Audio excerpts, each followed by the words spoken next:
Market చేసుకోవటం అనేది అన్నిటికన్నా సులువైన పని. మార్కెట్ గురించి మీరు ఆలోచించొద్దు. మొదటి సంవత్సరం 3 పూట్ల తింటాకి మాత్రం ఒక్క బాక్స్ పెట్టుకోండి, ఆ చెరువులను పూర్తి చేసి.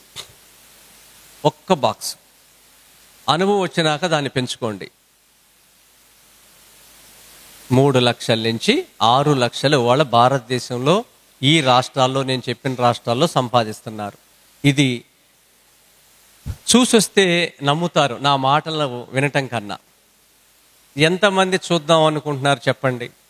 మీరు ఎప్పుడు వెళ్తారు చెప్పండి? నేను పాలేకరితో మాట్లాడి మీకు రిజర్వేషన్లు చేయించుకోండి ట్రైన్లో. చక్కగా మళ్ళీ రిటర్న్ కూడా అక్కడ 3 ఉన్నారు రైతులు దగ్గరలోనే. ఆ 3 చూసిరండి. అక్కడ ఒక వ్యవస్థ ఉంది. అక్కడ ఒక రాజావారు ఉన్నారు ఇప్పటికీ. అక్కడ వ్యవస్థ ఉంది. అక్కడ 1000 మంది అయినా పడుకుంటానికి చోటు ఉంటుంది. మంచి భోజనం పెడతారు. నామినల్ మీరేమని ఇస్తే తీసుకుంటారు, లేకపోతే అడగరు. అక్కడ పాలయాడ్ అనేది చోటు అనమాట. అక్కడ సంస్థానం ఉంది. ఇంకప్పటికి వాళ్ళ వంశీకులు ఉన్నారు అక్కడ. అక్కడ మీరు నివాసం ఉండొచ్చు. ఇవన్నీ పాలేకర్ గారితో నేను మాట్లాడి ఏర్పాటు చేస్తాను. ఈ మధ్య 75 మందిని పాలమూరు జిల్లా నుంచి నేను పంపించా. వాళ్ళు ఇంకొక బ్యాచ్, ఇంకొక 100 మంది రేపు డిసెంబర్ కానీ జనవరిలో కానీ వెళ్తున్నారు. మీరు కూడా ఒక్కసారి వెళ్ళి వస్తే 4 రోజులు 5 రోజులు పట్టుద్దండి. మీ జీవితాలు మారిపోతాయి. ఎక్కడికి వెళ్ళకుండా కూర్చుంటే బావిలో కప్పలాగా అయిపోతాం మనం, ఆర్థికంగా, ఆరోగ్యంగా, మానసికంగా. అందుకే చూసి రావాలి. చూస్తేనే జ్ఞానం వస్తుంది. మనం ఎక్కడున్నాం అనేది ఎలా తెలుసుద్ది? ఒక గీత పక్కన ఇంకో గీత గీస్తే మనం చిన్న గీత పెద్ద గీత అర్థం అవుతాం కదా. కంపేర్ చేసుకోవట్లే మనం. అది వెళ్ళాలి. నిజంగా చేతులు ఆత్మవిశ్వాసంతో స్ట్రైట్గా ఎత్తండి. నేను లెక్క పెట్టి నేను క్రాంతి గారికి పరిచయం చేస్తా. చెయ్యి ఎలా ఉంటే నమ్మకం లేనట్టు ఇలా ఉండాలి, ఇంత స్ట్రైట్ ఉండాలి. నేను లెక్క పెడతాను, ఆ చెయ్యి దించొద్దు.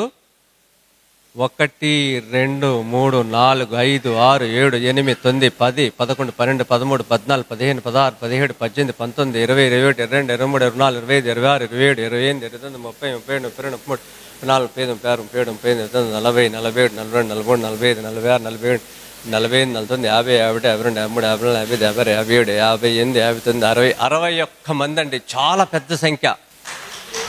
జై శ్రీరామ్. మీరు ఎప్పుడు అనేది ఆయన చెప్తాడు.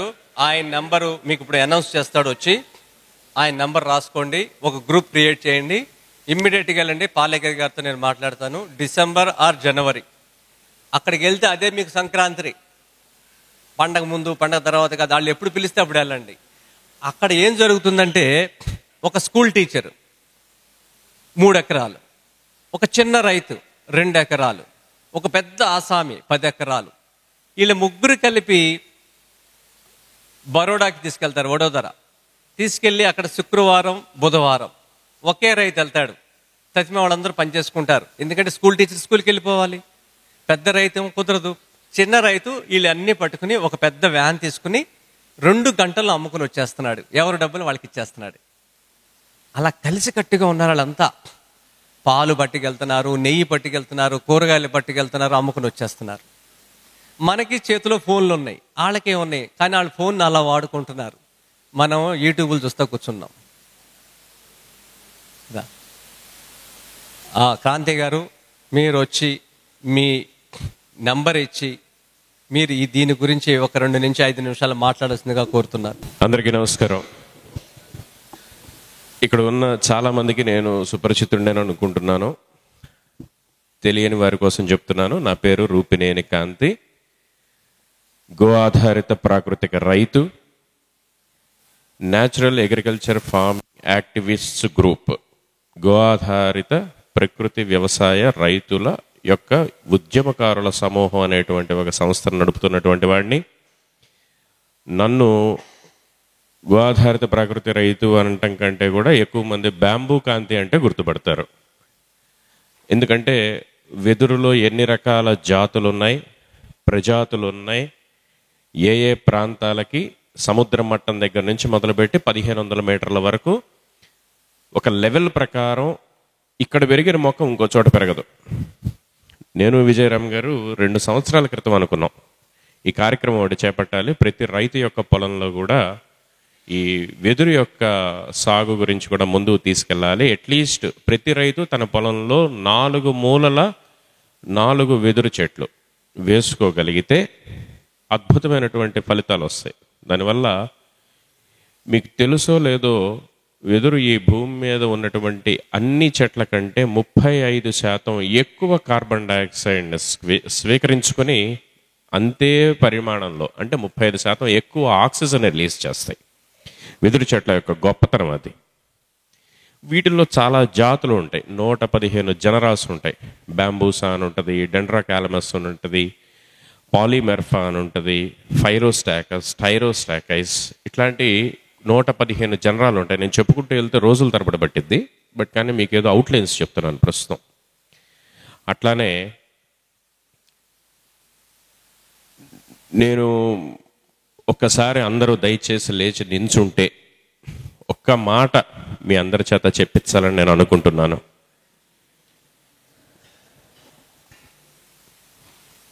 భారత్ మాతాకి, భారత్ మాతాకి,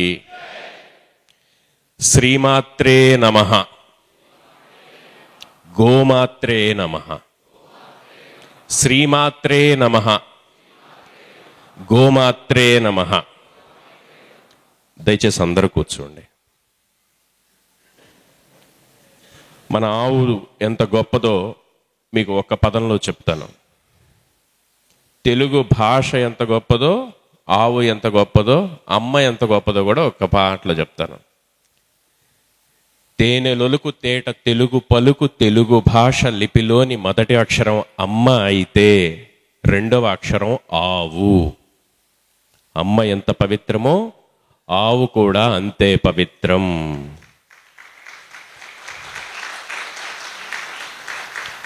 నేను తెలుగు భాషకి పిపాసిని.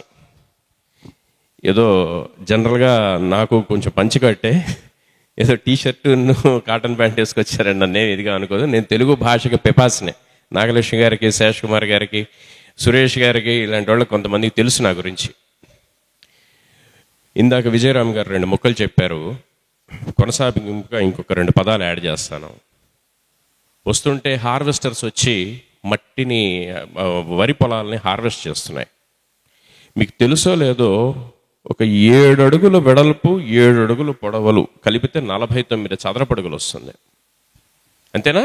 7 ఏళ్ళు 49ఏనా? నాకు లెక్కలు రావు, అందుకని అడుగుతున్నా. కొంచెం అందరూ స్పందించాలని కోరుకుంటున్నా.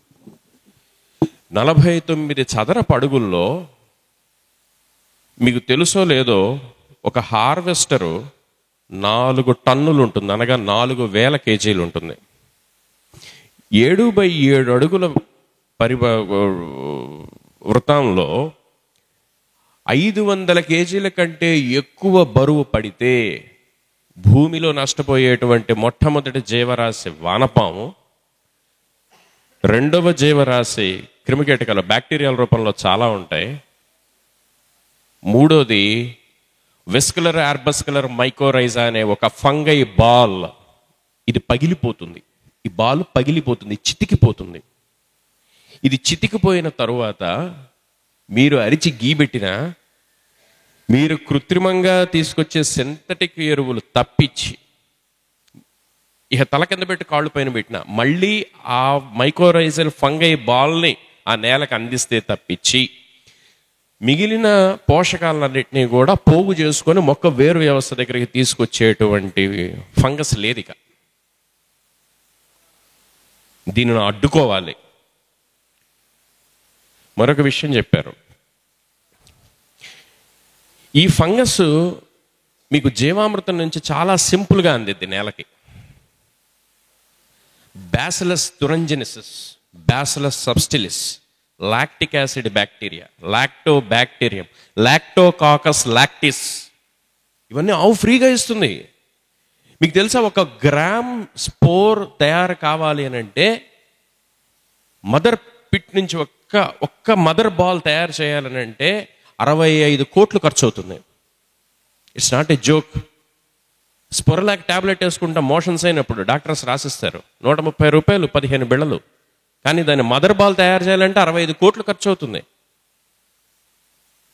బ్యాసిలస్ సబ్స్టిలిస్ అని ఇస్తారు మీకు. ఇది ఆవు ఫ్రీగా ఇస్తుంది. ఆవు పాలు ఫ్రీగా ఇస్తాయి, ఆవు పాల మజ్జిగ ఫ్రీగా ఇస్తాయి. కాబట్టి ఎరుకతో వ్యవసాయం చేయాలి.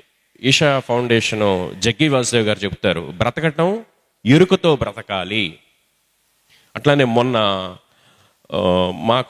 నాది స్వగ్రామం తెనాలి. మా తెనాలి నుంచే 2 మంత్రులు అయ్యారు రీసెంట్గా. సెంట్రల్ గవర్నమెంట్లోనేమో పెమ్మసాని చంద్రశేఖర్ గారు, స్టేట్ గవర్నమెంట్లోనేమో నాదెండ్ల మనోహర్ గారు. నేను మొన్న అడిగా, ఇద్దరిని అడిగా, వేరువేరుగా మెసేజెస్ పెట్టి అడిగా, సార్ ఇంత మంచి మాట్లాడుకుంటున్నాం, ఇన్ని సంవత్సరాల తర్వాత ఈ రోజున రైతుల గురించి మేలు చేయటానికి గొప్ప గొప్ప కార్యక్రమాలు కేంద్ర రాష్ట్ర ప్రభుత్వాలు గడిచిన 5 సంవత్సరాల్లో, సరే వదిలేసేయండి, గతం గతహ, కానీ ఇక నుంచైనా కానీ జరగాల్సినటువంటి మేలు ప్రకృతి వ్యవసాయ రైతుకి ఇన్సెంటివ్ ఇవ్వండి, అట్లీస్ట్ ఇన్సెంటివ్ ఇవ్వండి. 10 మంది రైతులకి ఒక మండలంలో కనుక ఇస్తే వాడికి ఇన్సెంటివ్ ఇస్తున్నాడని రసాయన వ్యవసాయం చేసే రైతు కూడా, రసాయన వ్యవసాయం అనకూడదు, రసాయన వ్యవసాయం చేస్తున్న రైతు కూడా ఆ 10,000 ఇన్సెంటివ్ కోసం ఉన్నా కానీ ముందు మారి బయలుదేరి దీనికోసం వస్తారు సార్ అని అంటే ఇది ఆలోచించాల్సిన పాయింట్ అని చెప్పని అన్నారు. కొంచెం సంతోషకరమైనటువంటి విషయం అనిపించింది నాకు. ఆయన నేషనల్ స్థాయిలో ఆయన చేసే ప్రయత్నాలు ఆయన చేస్తున్నారు, రాష్ట్ర స్థాయిలో నేను చేసే ప్రయత్నాలు నేను చేస్తున్నాను. ఈరోజు అదృష్టం కొద్ది సోమవీర్రాజు గారు కూడా వచ్చారు. వారు కూడా ఇటువంటి విని పెద్దవాళ్ళకి చెప్పే అవకాశాలు కూడా ఉన్నాయి. ముందుగా వారికి స్వాగత శుభాంజలి పలుకుతున్నాం. 10th, ఇంటర్, డిగ్రీ చదువుకుంటున్న వాళ్ళు పాస్ అయిన వాళ్ళు ఉంటారు, ఫెయిల్ అయిన వాళ్ళు ఉంటారు. ఒక్కటి, పాస్ అయిన వాడు సరే నేను ఇంకా వెళ్తా అని పరిగెడతాడు, కానీ డ్రాప్డ్ అవుట్ ఉంటాడు. దయచేసి వాళ్ళు ఉంటే వాళ్ళని నా దగ్గరికి పంపించండి, నేను చూసుకుంటా వాళ్ళ జీవితం బాగోగుల గురించి. గడిచిన 2 సంవత్సరాల్లో నేను ఒక ప్లాట్ఫామ్ రెడీ చేసుకుంటా ఉన్నానన్నమాట. బ్యాంబూ నర్సరీకి సంబంధించి 1,00,000 విత్తనాలు వేస్తే, వీర్రాజు గారు 1,00,000 విత్తనాలు వేస్తే బ్యాంబూ ఒక 3,000 నుంచి 4,000 మొలకొస్తాయి. 1,00,000 విత్తనాలు వేస్తే ఓ పట్టణం రావు. దాని గురించి సర్వం త్యాగం చేసి జేడి గారికి కూడా తెలుసు ఎట్లా పాటుపడుతున్నాడు. నేను వచ్చే సంవత్సరం నుంచి సంవత్సరానికి 1,00,000 మొక్కలు, బెదురు మొక్కల్ని అడవుల రూపంలో నాటడం కోసం, ప్రకృతి కోసం. ఎందుకంటే నేను వరి, కూరగాయలు ఇవన్నీ చేసేసి నాకు విసుకొచ్చేసింది. ఇంకా నాకు ప్రకృతిని కాపాడుకోవాలన్న కాన్సెప్ట్లో వెళ్తున్నాను నేను. గ్యాస్ ప్రాజెక్ట్స్ సంబంధించి రెన్యూబుల్ ఎనర్జీ ఇట్లాంటి వాటి కోసం. ఇప్పుడు గురువు గారు అడిగినట్టుగా అక్కడికి తీసుకెళ్ళడానికి నేను సిద్ధంగా ఉన్నాను. అట్ ది సేమ్ టైం ఎవరైనా 10th, inter, degree dropped outs ఎవరైనా ఉంటే కనుక వాళ్ళు నిరుత్సాహపడాల్సిన అవసరం లేదు. ఎవరి దగ్గరకు వెళ్ళి హోటళ్లలో క్లీనర్గా చేయాల్సిన అవసరం లేదు, ఇంకేదో చేయాల్సిన అవసరం లేదు. నా దగ్గరకు వస్తే ప్రకృతి వ్యవసాయం, గో ఆధారిత ప్రకృతి వ్యవసాయంలోనే శిక్షణ ఇచ్చి తిరిగి వాళ్ళకి మళ్ళీ పొలానికి పెట్టుబడికి కావాల్సిన ఏర్పాట్లు కూడా మేమే చూసుకుంటాం. నా మొబైల్ నెంబర్ దయచేసి వాట్సాప్లోనే ఫస్ట్ టచ్లోకి రండి, తర్వాత నేనే వీలు చూసుకొని కాల్ చేస్తాను.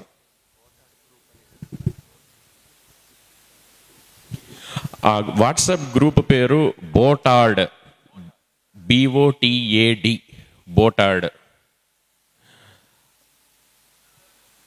టూర్, బోటాడ్ టూర్ అని రాసి పెట్టుకోండి. నా పేరు రూపినేని కాంతి. నా మొబైల్ నెంబర్ 99488122 99 4 88 1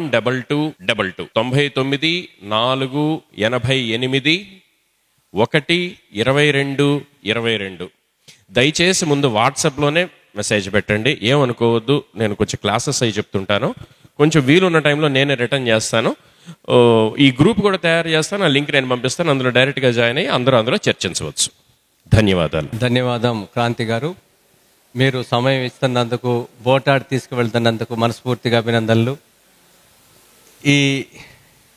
ఇలాంటి సమావేశాలకి ఆయన సమయం ఇస్తున్నందుకు, అలాగే మీరందరూ వెళ్తున్నందుకు, వెళ్ళే సమయంలో కొంతమంది మీ సన్నిహితులు కూడా కలుపుకుని వెళ్ళండి.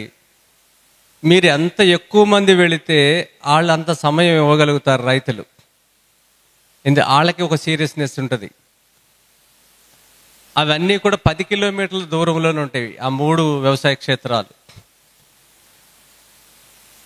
జూలైలో నేను 75 మందిని పంపించాను పాలమూరు జిల్లాలో. వెళ్ళి వచ్చి రాగానే 14 మంది ఆ ప్రాంతంలో మొదలు పెట్టారు. వెళ్ళి రాగానే అంత బాగుంటాయి అన్నమాట ఆ పంటలు. సూపర్ మార్కెట్లో ఏముంటాయో కిరాణా షాపులో అన్నీ ఆ పొలంలో ఉంటాయి. అది కదా వ్యవసాయం అంటే. మరిన్ని అప్డేట్స్ కోసం బ్యాక్ టు రూట్స్ యూట్యూబ్ ఛానల్ని సబ్స్క్రైబ్ చేసుకోండి.